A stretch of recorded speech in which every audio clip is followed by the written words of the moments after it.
자, 안녕하세요. 심프로입니다. 자, 우리 두산 에너빌리티 오늘 보도록 할 텐데, 이 두산 에너빌리티가 이 오늘 장에서 시작하자마자 약간의 소폭 하락세를 보여주고 있는데, 여러분들 지금 현재 구간은 여러분들이 조금 흔들리실 구간은 아니다라고 좀 보고 있습니다. 자, 그런 이유에 대해서 제가 오늘 말씀을 드릴 거고, 자, 우리가 두산 에너빌리티가 이 테라파워에 대한 이 수주 계약을 따냈는데, 저는 이것보다 더 중요한 거는 앞으로에 대한 지속 가능성이 있다라는 거고, AI가 지금 발전하면 발전할수록 우리 전력에 대한 수요가 더욱더 넘쳐날 수밖에 없는 구조에 있다라는 거죠. 그러면서 우리가 가장 조금 걱정스럽게 느꼈던 이 국채금리에 대해서 지금 하락세를 보여주고 있습니다. 자, 그 다음에 여기에다가 플러스 이 SK하이닉스가 어제 이 40조 원이라고 하는 이 주주환원 정책을 펴면서 이 코스피 시장 전체적으로 약간에 대한 자금들을 넣을 수 있는, 그러니까 이 외국인을 더 끌어들일 수 있는 요인들을 만들어내고 있다 라는 말씀들을 드리고 있는 거니까, 우리가 조금만 더 버틴다 라는 마음으로 우리가 조금만 더 버틴다라고 하면요, 추가적으로 충분하게 우리가 수익권을 챙겨갈 수 있다라는 말씀 드리도록 하겠습니다. 여기에서 이제 SK하이닉스에 대한 이야기를 잠깐만 하면요, SK하이닉스가 지금 이 주주환원 정책에 대해서 2027년까지 이 50% 이상 주주환원 정책을 만들어내겠다라고 하는 것은 앞으로에 대한 이 반도체에 대한 수요 그리고 실적에 대한 자신감이 충분하게 있다라는 겁니다. 그러면 이 반도체에 대해서 병목이 일어나고 있는 이 AI 생태계는 전혀 문제가 없다라는 게 되는 거겠죠. 그래서 많은 분들께서 이 미국의 뭐 데이터 센터가 조금씩 뭐 건설이 지연되고 있다. 자, 그러면서 이 AI 생태계에 대한 새로운 병목이 데이터 센터에 대한 지연이 아니냐라고 말씀을 주시겠지만, 저는 이런 것들을 약간 일시적으로 해결이 충분하게 될 수가 있고, 우리가 핵심적으로 봐야 되는 건 전력이 너무나도 부족한다라고 하는 이 팩트, 이것 때문에 이 원전 섹터에 대해서, 그리고 이 테라파워가 이 핵심 기술력이라고 할 수 있는 나트륨에 대해서 이 SMR 건설하는 데 있어서 우리나라에 대한 기업, 그러니까 두산 에너빌리티를 필두로 해서 우리나라의 뭐 지금 뭐 설계라고 하든지 제조라고 하든지 건설, 운영, 뭐 연료 뭐 이런 것들에 대해서 다 필요로 하다라는 겁니다. 그래서 이 테라파워가 와가지고 이 두산 에너빌리티에 대해서 이 수주를 했다라고 하는 게 호재입니다. 근데 호재지만 테라파워 입장에서 봤을 때 우리 두산 에너빌리티 같은 기업이 없다라고 하면 지금 이 테라파워 같은 이 기업이 운영이 아예 불가능하기 때문에 더욱더 지속 가능성이 있는 엄청난 호재다라고 좀 보고 있는 겁니다. 자, 그래서 지금 이 현재의 구간 우리 여러분들이 지금 여기에서 매도할 자리가 아니다라고 좀 보고 있는데, 그럼 다만 우리가 언제부터 올라갈 거냐에 대해서 조금 말씀드리도록 하겠습니다. 자, 오늘 영상 끝까지 집중해서 시청하시기를 바라겠고요. 본격적으로 시작하기 전에 구독과 좋아요 한 번씩 부탁드리도록 하겠습니다. 자, 일단 우리가 이 수급적인 측면을 좀 보면서 이 차트를 조금 보도록 할 텐데, 지금 이 바닥에서부터 굉장히 많이 올라왔습니다. 자, 근데 중요한 건 딱 이 60일선을 기점으로 해서 터치하고 내려가고 있는 모습이 보여지고 있다라는 거죠. 자, 그러면서 이 수급을 좀 보도록 할 텐데, 이 수급을 조금 보면 최근 들어서 외국인들이 많은 매도 물량들이 나오고 있습니다. 자, 단기간에 보시면 이 매도와 매수가 이루어지고 있는데, 오늘 장에서 매수가 들어갈지 매도가 들어갈지는 모르겠습니다만, 지금 이 오후장 들어서 한번 봐야 되겠죠. 근데 중요한 건 이제 개인들의 매수세가 조금 붙어주고 있기 때문에 외국인들이 매도 물량들을 던지고 있다.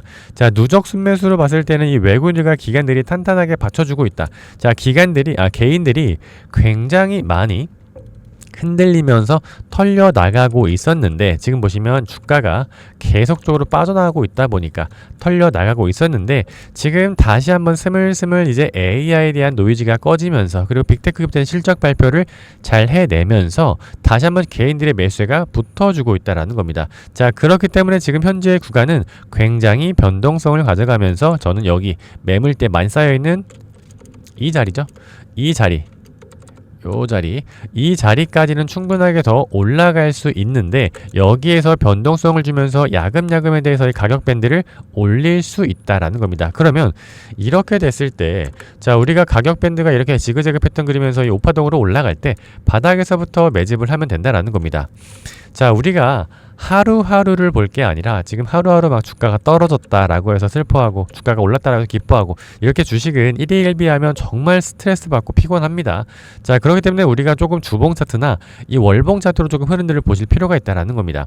자, 그러면 이 월봉 차트로 봤을 때 우리가 바닥에서부터 주가가 올라가고 이 상승에 대한 허리라인을 지지받고 있기 때문에 우리가 상승 추세가 아예 끝났다라고 보기는 어렵다라는 거죠. 자, 그렇기 때문에 우리가 주봉 차트로 본다라고 하더라도 지금 여기에서 다시 한번 터치받고 상승세로 올라가려는 그러니까 상승 추세가 전환이 되고 있는 모습들이 보여주고 있기 때문에 우리는 여기에서 충분하게 우리가 이 저점 바닥을 넘어갈 때 이 자리에서 매수 타이밍을 잡아볼 수 있다라고 좀 말씀을 드리고 있는 겁니다. 자, 그러면서 우리가 이 전날 기준으로 좀 본다라고 하면요, 이 UBS 증권에서 매수가 계속 들어오고 있다라는 거죠. 자, 특히나 UBS 증권 같은 경우는 지금 연이은 매수세가 이루어지고 있습니다. 자, 이 아시아계에서 이 롱텀 펀드로 유명한 UBS에 대해서 계속적으로 매수가 들어오고 있다라는 건 어떤 걸 의미하겠습니까? 지금 이 바닥에서부터 계속 매수를 했다라는 건 이 현재 이 구간이 굉장히 저점 바닥이다. 그러니까 이 UBS 증권에서 계속적으로 매수를 하고 있는 이유가 어떤 거겠습니까? 여러분들 지금 여기에서 매수가 강력하게 이루어지고 있다는 건 현재 이 구간에서 더 올릴 수 있다라고 하는 자신감, 이 업황이 있기 때문에 우리가 충분하게 더 매수 타이밍을 가져봐도 괜찮다라고 말씀드리고 있는 거고, 자, 우리가 여기에서 추가적으로 한 가지 더 봐야 되는 것들이 있죠. 자, 여기에서 저는 신용에 대한 잔고율을 조금 보고 있습니다. 자, 왜냐하면 지금 이거는 개인들의 신용에 대한 잔고율을 나타내는 건데요. 최근 들어서 지금 이제 바닥에서부터의 공여율이 올라가고 있는 모습들이 보여주고 있죠. 수치상으로 봤을 때 지금 이 공여율이 43%까지 급증을 했습니다. 그 말은 지금 이 주식에 대한 전체적인 거래 비율을 100으로 봤을 때 이 43%에 대한 개인들의 비중들이 신용을 써서 매수를 하고 있다라는 겁니다. 그렇기 때문에 이 현재의 구간은요, 개인들의 매수세가 붙어주면서 주가가 크게 올라갈 만한 자리들을 만들어낼 수가 있다라는 거고, 이 지금 여기에서 다시 한번 이 공여율이 피크 찍고 내려가는 순간들이 있을 겁니다. 지금 이렇게 주가가 올라간 다음에 만약에 주가가 피크 찍고 내려간다라고 할 때는 이 담보 비율이 굉장히 조금 부담스럽기 때문에 세력에 의해서 매도 물량들 다 같이 나올 수가 있다라는 거죠. 무슨 말이냐? 지금 세력들은 주가가 올라가는 것들에 대해서의 개인들의 힘을 빌려놓고 고점에서 매도를 하면서 여기에서 플러스 공매도 세력들까지 들어오게 된다라는 거죠. 자, 그러면 공매도 세력들이 여기 들어온다라고 하면요, 주가가 상승하면서 차익 실현 구간을 가져가면서 상방에 베팅하고 여기에서 주가가 떨어질 걸 또 예상하면서 공매도를 치면서 하방에 대해서도 차익 실현 구간을 가져간다라는 거죠. 그러니까 우리는 사실상 올라야만 수익을 볼 수 있는 구조에 있다라고 하면요, 세력들은 지금 상방에 대해서 그리고 또 하방에 대해서의 베팅을 하기 때문에 우리가 신용잔고에 대해서 올라가고 있다라고 하면서 피크 찍고 내려갈 때는 우리가 매도 관점으로 조금 보셔야 된다라고 말씀을 드리고 있는 거죠.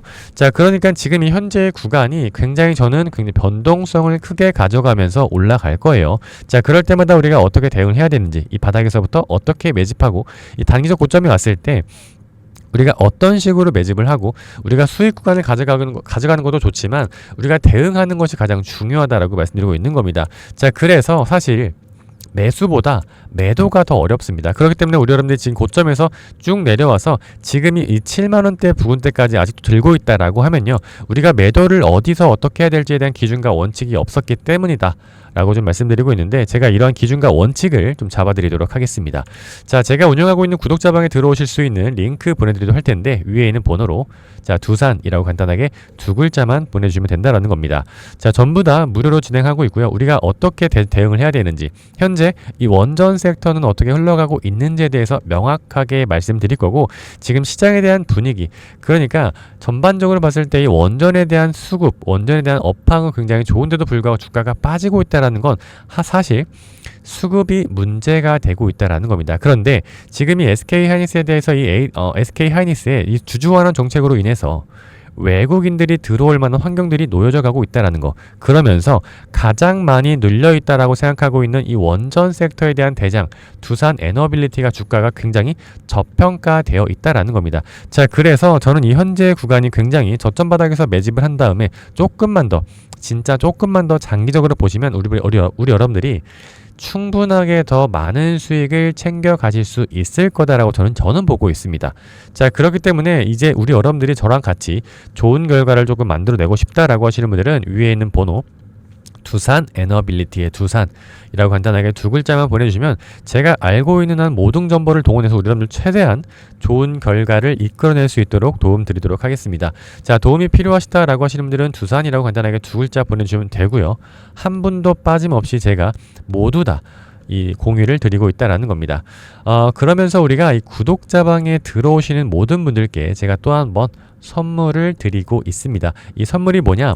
이 검색기에 대한 선물이거든요. 지금 같은 경우, 지금 같은 이 어려운 시장 안에서 올라갈 만한 종목들을 어떻게 선별할 것인가, 제가 직접 만들고 제가 쓰고 있는 거기 때문에 여러분들 무료로 다 나눠드리고 있습니다. 자, 그래서 우리 여러분들 그냥 현재 이 구간 안에서 이 영상을 끝까지 시청하신 다음에 이 검색기 꼭 받아가세요. 여러분들 아시겠죠? 지금까지 제 영상을 시청하셨다라는 것은 저를 믿고 끝까지 따라오셨다라는 거니까 저는 여러분들을 가족으로 생각하겠습니다. 자, 그러면서 세력주 검색기에 대해서 통합 가이드를 한 분도 빠짐없이 드릴 거예요. 전혀 가격 드는 거 없으니까 여러분들 걱정하실 필요가 없다라는 거고, 우리 구독자님들을 위해서 이벤트를 하고 있는 거기 때문에 여러분들 여기에서 구독과 좋아요만 한 번씩 눌러주시면 감사드리겠다라는 말씀 드리겠습니다. 자, 그러면 우리가 이 검색기라고 하는 게 어떤 건지 간략하게 좀 설명드리도록 할게요. 지금 우리가 시초가 검색기 그리고 이 단타 검색기가 있습니다. 이 시초가 단타 제가 쓰고 있는 이 검색기인데요. 지금 여기에서 승률을 조금 보면, 등락률을 조금 보면요, 지금 많게는 17%에서 적게는 1%까지 우리가 수익 볼 수 있는 구간들이 나오고 있다라는 거죠. 참 여기 단타도 마찬가지입니다. 17%에서 1%. 그러니까 우리가 이 5% 미만 달아간 종목들은 안 하면 된다라는 거죠. 그러니까 5% 이상 볼 수 있는 종목들을 한해서 우리가 단타를 치면 되는 건데, 제가 이 오랜 경험을 통해서 이런 패턴들이 보였을 때, 이러한 종목들이 보였을 때 이렇게 상승하더라 라는 것을 수식으로 정리를 해 놨습니다. 자, 그래서 이러한 수식들에 대해서 우리 여러분들이 받아가시면 된다라는 겁니다. 제가 정말로 상세하게 적어 놨습니다. 그렇죠? 그래서 일단은 우리가 시초가에 어떻게 대응할 것이냐에 대해서 딱 보면 시간까지 정해놨어요. 여러분들 시간, 우리 언제 이부터 봐야 된다. 자, 그러면 시초가에 대응한다라고 했을 때 우리가 받아갈 수 있는 종목들이 굉장히 많아지고 있다라는 거고, 시장이 좋지 않음에도 불구하고 우리가 단타 칠 수 종목들이 분명하게 있다라는 겁니다. 자, 여기서는요, 단타는 또 우리가 어떻게 쳐야 되냐라고 봤을 때 이 9시 20분부터 2시 반까지에 대해서 단타 칠 수 있는 종목들을 검색할 수 있다라는 겁니다. 충분하게 우리가 수익을 낼 수 있다라는 거죠. 그리고 우리가 포트폴리오를 결정을 할 때 단타만 아니라 중장기적으로 조금 우리가 가져가야 되는 종목들도 있을 거 아니겠습니까? 자, 그래야 포트폴리오가 탄탄해지고 수익률이 올라간다라고 하는데, 지금 여기에서 검색 시간, 우리가 이 정규장 끝난 이후에 매수하는 시점까지 제가 다 적어놨습니다. 그렇기 때문에 우리 여러분들 이 검색기만 받아 가신 다음에 검색기를 같이 쓰면요, 충분하게 저랑 같이 좋은 결과를 만들어 내실 수 있다라고 좀 말씀드리고 있는데, 제가 정말 상세하게 적어놨습니다. 지금 보시면은 여기죠. 지금 이 주가 범위에 대해서 이렇게 똑같이 입력만 하시면 됩니다. 이거는요, 여러분들 그 키움증권에서만 되니까 우리 키움증권 사용하시는 분들, 만약에 사용하지 않으시는 분들이라 하더라도 키움증권 한번 써보세요. 이 검색기만이라도 좀 써보셔라 라고 말씀드리고 있는 겁니다. 자, 그래서 여러분들 이 검색기를 이렇게 쭈르륵 놓다 보면 우리가 검색하고 우리가 투자를 해야 되는 종목들이 나온다라는 겁니다. 이게 매일같이 새롭게 새로운 종목들이 나오고 있기 때문에 우리가 단타 관점으로 빠르게 치고 빠질 수 있는 종목들이 만들어지고 있다라는 겁니다. 자, 그러면서 우리가 이 구독자방에 제가 여러분들께 장이 좋아지고 기분이 좋다라고 하면요, 제가 따로 보고 있는 저만의 기법들에 대해서 하나씩 풀어드리도록 할 테니까요, 일단 우리 여러분들이 이 시초가에 대한 이 검색기, 단타 검색기만 충분하게 받아보셔도 수익을 충분하게 챙겨나가실 수 있다라는 말씀 드리고 있는 거죠. 자, 그러면 우리가 이 단타 검색기에 대해서 수익을 검증을 좀 해봐야겠죠. 자, 여기 보시면 여러 가지 종목들이 있는데 1개월로 봤을 때 우리가 얼만큼에 대한 수익률, 단타 친다 하더라도 시초가에 대응한다 하더라도 3개월로 봤을 때, 2주로 봤을 때 굉장히 많은 수익을 챙겨갈 수 있다라는 겁니다. 자, 근데 이러한 종목들이 꽤나 많다라는 거예요. 엄청 많죠. 그러니까 이 시초가에 대해서, 이 검색기에 대해서 수익률이 굉장히 좋고 저는 자부심을 느끼고 있기 때문에 우리 여러분들 무조건적으로 조금 받아가셔라 라고 말씀드리고 있는 겁니다. 그래서 위에 있는 번호 띄어나 있죠. 여기에서 이 지금 검색기를 조금 받아보고 싶다 라고 하시는 분들은 이 위에 있는 번호로요, 검색이라고 두 글자 딱 보내주시면 제가 한 분도 빠짐없이 다 보내드리도록 할 겁니다. 자, 그리고 제가 운영하고 있는 구독자방에 꼭 들어오셔서 저랑 같이 대응하세요. 지금 굉장히 변동성이 큰 시장이기 때문에 여러분들 혼자서 대응하기에는 너무 어려운 시장이고, 제가 이 검색기를 드리고 있는 것만큼 우리 여러분들도 저를 조금 가족으로 생각해 주시고 같이 투자 이어 나가시면서 좋은 결과 같이 만들어내자 라고 말씀드리고 있겠습니다. 저도 여러분들 최선을 다해서 우리 여러분들 좋은 결과 나올 수 있게끔 도움 드리도록 할 테니까요. 꼭 같이 대응하자라는 말씀 드리도록 하겠습니다. 자, 오늘 영상 여기서 마무리 좀 하도록 하겠습니다. 감사합니다. 심프로였습니다.